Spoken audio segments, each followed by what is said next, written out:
Hi, my name is Kevin Birn, and I'm part of our carbon research team within S&P Global Commodity Insights. And I'm joining you from the New York Forum here in the Conrad Center in the downtown area of New York City. It's a pleasure to be here. I'm here doing a talk about understanding upstream oil and gas emissions as part of our overall emission portfolio.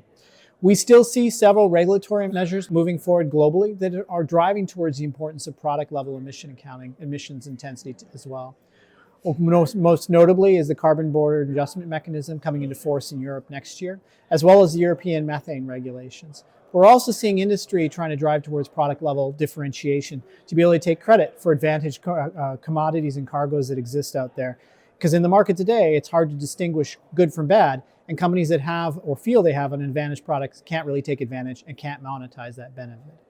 When we think about emissions right now in the market, we see inconsistency in what's being reported. And the devil is in the details in terms of understanding what is that actually meaning.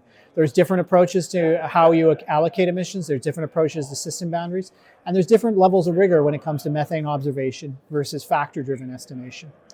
We also see the advent of observational technology really changing the game and the conversation around methane, particularly in North America.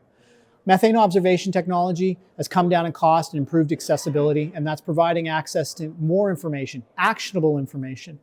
And what it often results in is an upward understanding of the degree of methane emissions that are occurring, but also companies acquiring this information are able to do something about it now that they can identify the problem. And we're seeing dramatic improvements in the methanes that are being detected from these companies. Things like methane intensity, we estimate, have dropped by 50% in the last 2 years from the Permian Basin. Information derived from overflight data coming from our partnership with InsightM. We're also seeing Permian absolute emissions decline because the degree of methane emissions are so dramatic, they're overwhelming the emissions that are coming from production growth. As production is growing, we're seeing absolute emission reductions in the Permian at the same time. Remarkable developments in the market.